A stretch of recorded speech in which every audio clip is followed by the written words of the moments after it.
Naku, breaking news ito mga kababayan. Katawan ni ex-DPWH Yusek Cabral natagpuan sa Buwid River. Para dito kay Amina Pangandaman, dito kay Trigib Olivar at dito kay Adrian Bersamin. Kung ano man ang inyong nalalaman, ilahad nyo na yan para sa bayan. Huwag nyo nang hintayin sapitin nyo yung nangyari na yan dito kay Yusek Cabral. Dito sa video na to, pakinggan natin ang mga ibibida nitong si Marcos Jr. Sa tingin ko, nagpapa-firework crew sila niyan sa Malacanang.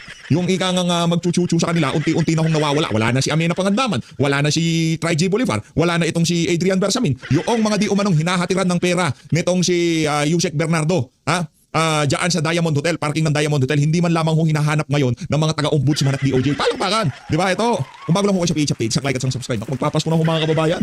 Isang like at isang subscribe, sobrang saya na ho natin dyan. At sa mga gusto sumali sa ating community, yung join button, nandiyan lang ho sa baba. Ayun na nga, natagpo ang walang malay. Wala lang palang malay. Ito talagang news 5 katawan ka agad walang malay si dating DPWH Undersecretary Maria Catalina Cabral sa gilid ng Buwid River sa Cannon Road, Tuba Benguet ngayong gabi, December 18. Sa tingin ko si Amina niyan naiihi na siya sa kanyang sa kanyang salawal. Kasi kayo magkakasama niyan sila Yusek Cabral, Amina Pangandaman, Trigib Olivar, di ba? Adrian Bers, connect na ho yan pinipilit ho ng administrasyon na to na, yan malapit na. Kunyari Mitya ho ito, Mitya yung sa Paputok, Mitya. Yung Mitya, papunta na sa Malacanang, nandito na ho kay Amina Pangandaman, puputulin ho nila, tatanggalin nila si Amina para hindi magdire-diretso, magpunta yung apoy papunta sa Malacanang. O Trigib Olivar puputulin. Adrian Bersamin puputulin. Ngayon dito kay Cabral di lang ho pinutol. Binuhusan pa ng tubig. Matindi ho ito. Ayon sa kanyang driver, huling nakitang malapit sa lugar si Cabral bandang alas 3 ng hapon kanina. Si Cabral ang isa sa mga opisyal ng DPWH na idinadawit sa flood control project scandal. Yan ang nga ho ba sinasabi natin dyan mga kababayan. At dahil dyan, para doon sa mga may nalalaman pa dyan sa iskandalo na yan. Hoy, Amina Pangandaman, huwag nyo nang hintayin sapitin nyo yan kasi sa gusto nyo, mga siraulo yung mga sinamahan nyo, mga merong saltik sa utak, mga adik. Anak ng tokwa, di naman nila kayo panghihinayangan. Basta lahat, kahit buong sambayan ng Pilipino magugur, basta wag lang sila maituro dito sa skandalo na to. Ganyan ang isip ng mga adik. Di ba? Ganyan ang isip ng mga adik mga kababayan. Kaya, para dito kay Trigib Olivar at Adrian Bersamin, ilabas nyo nang nalalaman nyo para sa bayan.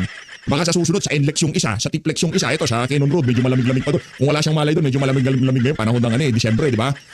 Wala na. Katawan ka agad anak na to. Dapat natagpo ang walang malay. Pabira kung makapang-clickbait talaga itong si News 5 dinaig pa yung mga vlogger sa YouTube. Ibang klaseng makapang-clickbait katawan. Magamit na yun. Ito, ano na naman kaya mga kabalbalan itong, ito. Gusto ko lang pasadahan na mabilisan to. Kilala nyo ba to? Ako ayoko sagutin to Ayoko sagutin to kasi scammer ho talaga to Di ba? Tsaka fame whore ho ito. Yung tipong, KSP ba? Kulang sa pansin. Di ba? Ayaw natin patulan ito. Pero yung away nila ni MG, okay lang yan. Mag-away kayo. Gusto nyo. Pag nakita kayo, magsabunutan kayo. Magkamukha naman kayo. Di ba? Ito. Ang problema dito, nag-aaway sila. Isa lang naman ang pander nila.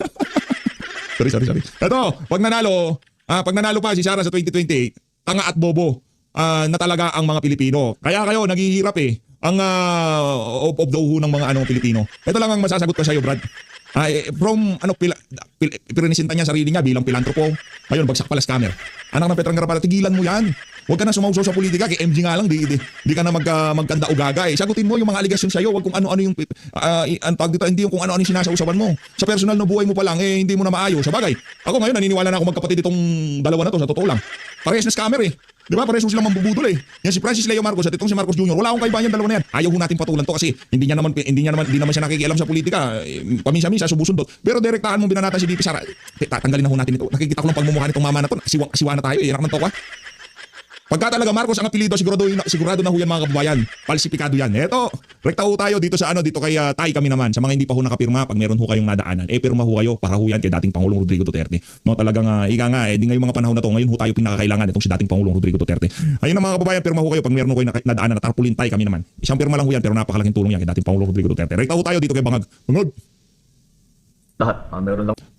Papabida na naman siya. Magandang araw po sa inyo lahat. Meron lang po akong update tungkol sa iba't ibang kaso tungkol sa flood control na mga problema sa mga iba't ibang kontrata. Ipapabot ko po sa inyo na 96.5 million na ghost flood project sa Davao Occidental. Naglabas na ng warrant of arrest ang korte laban sa 10 pangunahing sangkot dito sa anomalyang ito.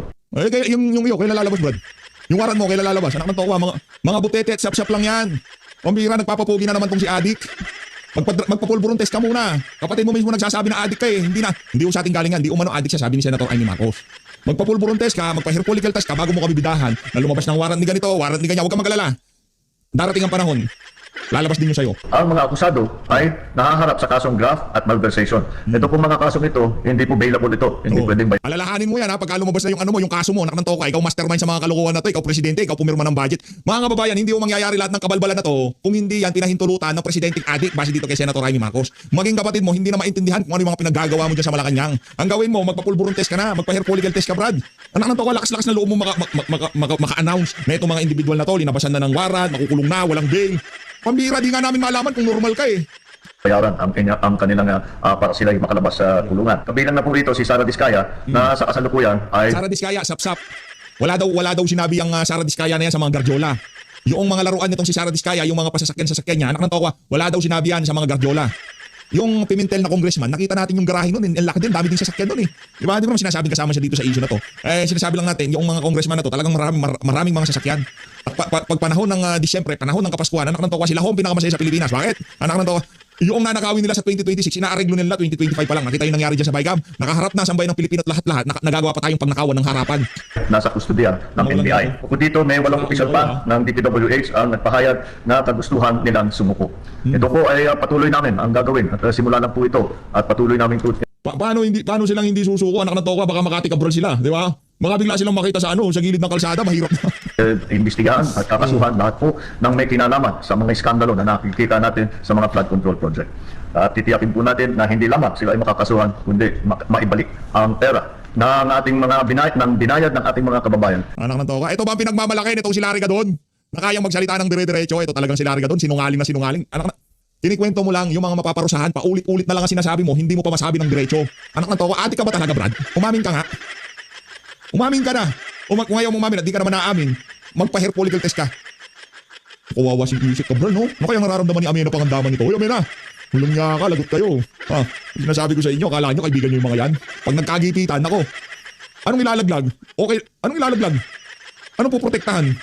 Pagka yung mga issue na to papunta na sa kanila, wala, talagang yayariin kayo ng mga to kasi kayo ang makakapagsabi kung anong nalalaman nyo dito sa mga kalokohan nitong si Adik base dito kay Senator Jaime Marcos. Ngayon, pag nagkataon, sinasabi nila ngayon kagaya yung pinangako nila kay Saldi, bahala sa'yo. Huwag kang magalala. Protektado ka sa amin, di ba? Bahala sa'yo. Walang Tri-G Bolivar, walang Adrian Bersamin, walang Amena Pangandaman. Di natin malaman, nakalabas na ba sila ng bansa? Nasa Pilipinas pa. Di ba? Wala. Kasi ang DOJ, ang ombudsman, hindi natin alam kung ano mga pinaggagawa nila. Malinaw, Yusek Bernardo, Diamond Hotel, hinatiran ng pera, Adrian Bersamin. Nasaan na si Bersamin? Pambihira, oo. Yung kickback nung Sara Diskaya, kung 10 piso ang ninakaw, ang kickback lang nun 2 piso. Yung 8 pesos, pupunta yan sa maleta, papunta kay Tri-J o kung kanino pa man. Diba? Doon pupunta yan. Yung mga tigda 2 hindi ko sinasabing konti yung 2 pisong nakaw. Nakaw is nakaw, pakulong yung mga yan. Pero gusto namin yung nagnakaw ng 8 pesos sa sambayan ng Pilipino. At yung mga magnanakaw na yun, pakalat-kalat sila, minsan nasa TV sila, minsan nasa social media, minsan kung ano-anong trip na ginagawa nila, minsan nagsishare sila ng pagkain, nagbibigay sila ng regalo, nagpapanggap na mabait. Ay, meron ho tayong tawagin na tawag dito, doon, tuloy lang ho natin ha. Dito na ho tayo kay Boy. Ikalawang direktiba ng Pangulo, yung, ito na pala yung mga na-arresto, no? So alam nyo na yan. No? At mayroong mga at-large tayo. By the way, nakansilan na rin ang pasaporte ni Zaldico. No? Ibig sabihin, maliit na talaga ang mundo niya. Ang presidente mismo ang nag-announce niya. No? At Presidente, waiting ko nga, Vince, ano to nangyayari sa'yo? Ha? ikalawang direktiba ng Pangulo, yung, ito na pala yung mga na-arresto. No? So alam nyo na yan. No? At mayroong mga at-large tayo. By the way, nakansilan na rin ang pasaporte ni Zaldico. No? Ibig sabihin, maliit na talaga ang mundo niya. Ang presidente mismo ang nag-announce niya. No? At hindi na magtatagal yan, tingin ko, sa galing ni Secretary John Vic Remulla. Nakita nyo naman na eventually, ganyan din yung nangyari kay former Congressman Teves, pero naiuwi din siya. Tingin ko, ganyan din ang gagawin ni Hindi, magkaiba yun. Si Tevez, wala siyang pangalawang pasaporte. Kinansilang passport, nagka-red notice, naiuwi. Itong kay Zaldico, magkaibang hayop yan. Nga. Yung kay Zaldico, kinansilang pasaporte, nandun siya sa isang bansa na komportable siya at dapat huwag siya magpahuli, lalo na sa mga adik. ni Secretary John Vic ng DILG, katulong ng PNP, mahuhuli din natin si Zaldico at madadagauhit natin siya, babalik natin sa Pilipinas para harapin ang hustisya dito sa bayan natin. So, next slide please. And of course, dito sa loob ng DPWH, 90 na ang either na-dismiss, na-suspend, at may administrative cases. 90 na. And again, umpisa pa lang yan. No? Tuloy-tuloy yan. Hindi kami tumitigil dito. No? Ang naka-assign na dito ngayon ay si Undersecretary Atty. Bisnar at si Yusek Rafi Torgano. Sila talaga ang nakatutok sa pananagot both within DPWH and mga nasa labas din ng DPWH. No? At syempre katulong nila si General Azurin sa ICI. So, tuloy-tuloy tayo dyan. No? Wala tayong tigil dyan. At tingin ko, tataas lang ng tataas itong mga numerong nakikita nyo ngayon. Yung 87 na nasa ombudsman at yung 90, yung 23 na may kaso nasa korte at itong 90 na to na dito sa loob ng DPWH. No? Tuloy-tuloy lang yan. Hindi tayo titigil. Okay. Ngayon, napunta naman tayo sa pagbabalik ng pera. Yan. So ito, As soon as possible, dapat maibalik ang pera. Anak ng toka. At hindi lang double cross ang nangyari, triple cross ang ginawa nitong administrasyon na to doon sa mga kasabot eh. Okay. Ngayon, lahat ng ninakaw nyo at pati mga lehitimong kinita nyo, kukunin namin yan. Kukunin yan kayo. Diba? Kanino ibabalik? Sa administrasyon? Sa pamahalaan? Mga uror. equally important to sa mga dapat managot. Kunin nyo At pa kami. umaandar na tayo dyan. No? Alam nyo naman, Andar lang 13 naman. billion na ang na freeze na assets. No? 13 billion in frozen assets. Next slide, please. Sorry. Naibalik na parang 150 million to date na voluntary binalik si Alcantara, si Opulencia. At ang may mga balita kami na mayroon din iba pang magbabalik na mas mataas sa kanila. Naku, No? pataasan ho yan mga kababayan kung sinong pinakamataas. Siyempre, siya yung ika nga pinakapapanigan ng mga taga-DOJ. Kasi sa mesa ng DOJ pinaparada yung pera eh. Di ba? Grabe, merong ang Christmas ng mga taga-DOJ niyan sigurado, di ba? Siyempre, accomplishment yun. Kayo naman, wala naman tayong ibig sabihin. Accomplishment yun. Accomplishment ng bagong DOJ secretary na magbalik ng pera na hindi natin malaman kung anong mga naging grounds, kung ano yung pinagbasihan doon sa mga amount na ibinabalik. Halimbawa, kung ako babalikan, teka lang ha, ilagay mo muna yan dyan. Walang problema. Ibalik mo yan. Pero computein natin magkano kailangan mong ibalik. Huwag yung tipong ang dating dito parang susuhulan mo kami. Pagka nakuha na namin yan, wag mo na akong rendahan, wag mo na akong obligahan na magbalik pa dahil anak ng towa. Ang lagay ganun-ganun na lamang ba, di ba? Paano natin malalaman kung halimbawa 40 million yung nasa lamesa? Ano na lang, ika nga, kumbaga ito yung realidad eh. Closed door. Sasara yan, isasalansanin yan bago pumasok ang media eh. Wala bang naiwan doon sa lalagyan kahit 2 milyon o 10 milyon lamang? Ayun naman oo. Pambihira. Aside from the two. Sa administrasyon na to, wala ko kayong pwedeng pagkatiwalaan. Wala. No? Pero hintayin na lang natin yun. At may balita din na si Alcantara magbabalik ulit ng I don't know, ilang daang milyon. No? So, kasi kung tatanungin niyo ako, napakaliit nito, napakanipis nito. Kasi 100 million na yan, kulang pa yan doon sa tinapon nila sa casino eh. Di ba? Sabi nila, 300 million daw, casino pa lang yun. So, manipis yan. Dapat Manipis magbalik yan. pa yung mga yan. No? Kapala Pero, yan. tingin ko yan Manipis yan, narinig nyo yan si ano na ho yan, ika nga yan na yung mga cryptic message para dito sa mga gusto magbalik, yung 40 million, manipis yan, di ba? Baka nakita ng Malacanang, 40 million? 110 million? Di pwede yan. Billion ang dapat ibalik ng mga yan. Nilagay nyo sa lamesa yung billion, di ba? na ang ginagawa ng ombudsman at ng DOJ ngayon sa pagkakausap nila kaya sa mga hawak na nila. Next slide, please. At alam nyo naman, 48 million o close to 50 million na yung naibebenta at tuloy-tuloy lang. No? Hinihintay ko lang yung Rolls Royce ang hinihintay ko. Mabenta. No, yung payong, yung mahiwagang payong ang hinihintay ko. Baduy mo naman? Ang baduy mo naman, ba't di mo abulin si Guardiola?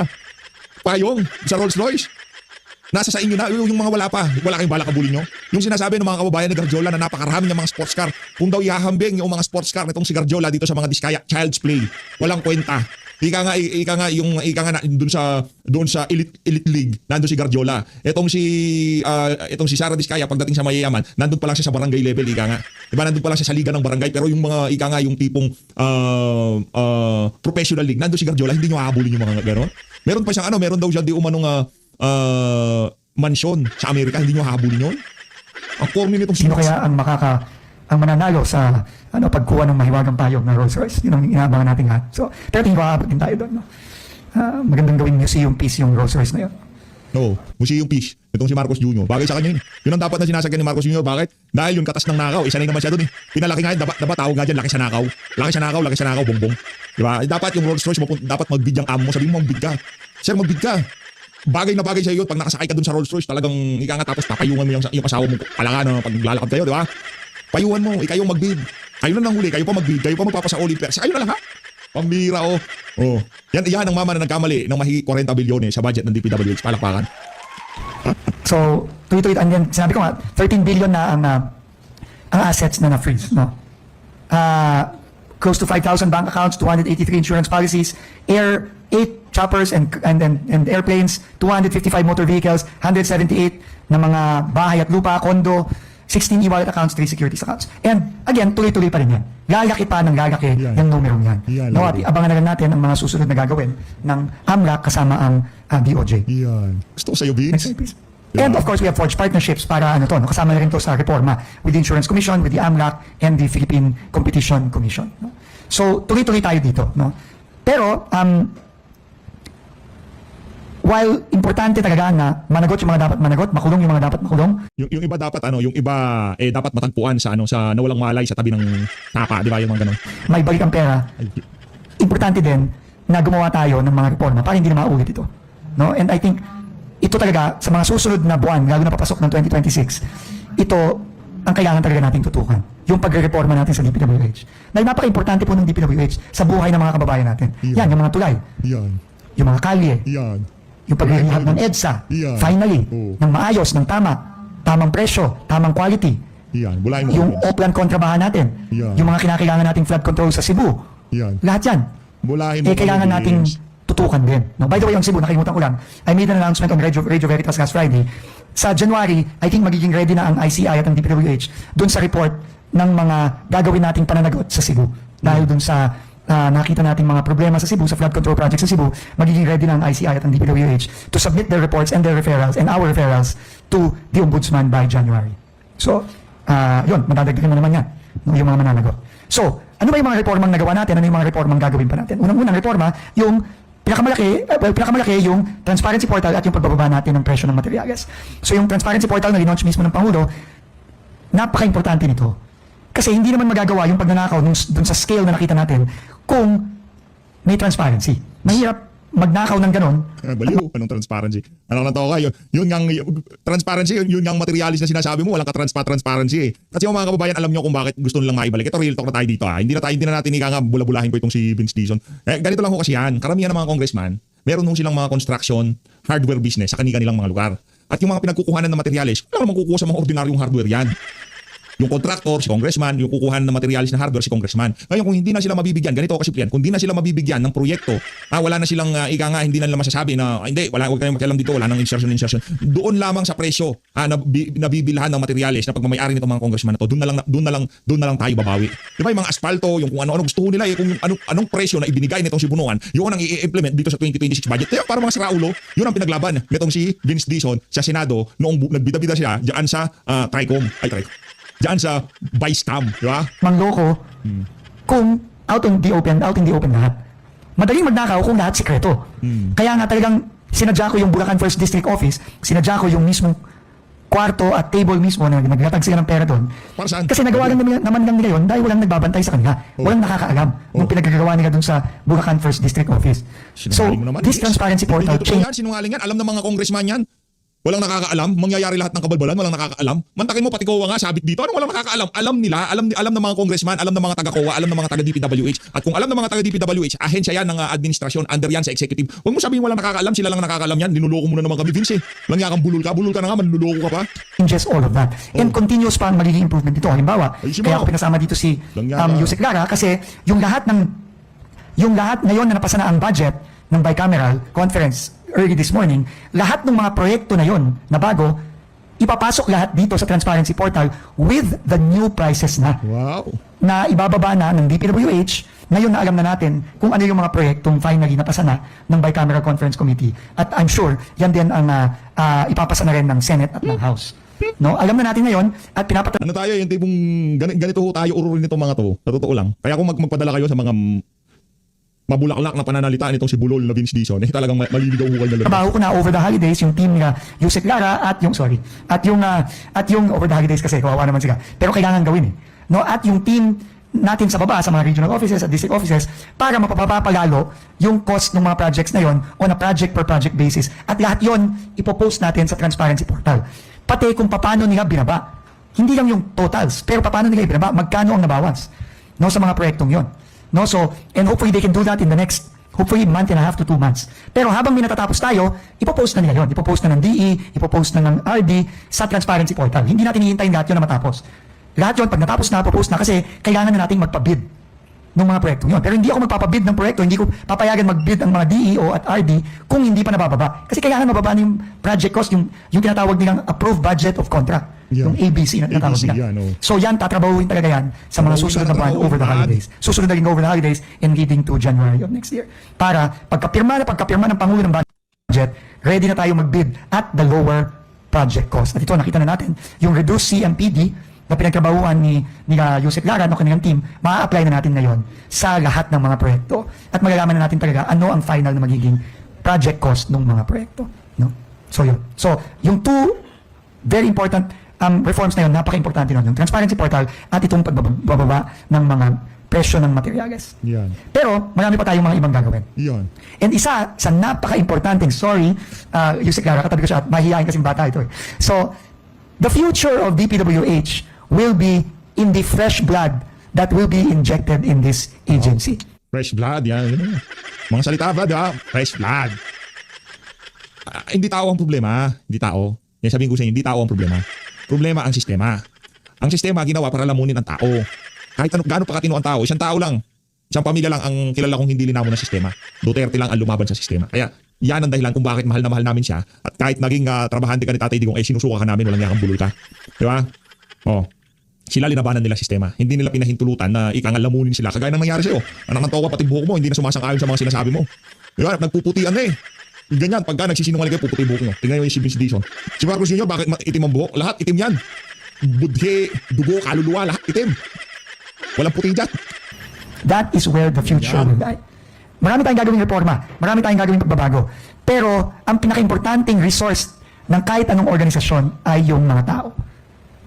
At yung pagbabago sa mga opisyal ng DPWH, yan talaga ang magdidikta kung ang DPWH ba ay babalik na lang sa dati o talagang magbabago na ng tuloy-tuluyan.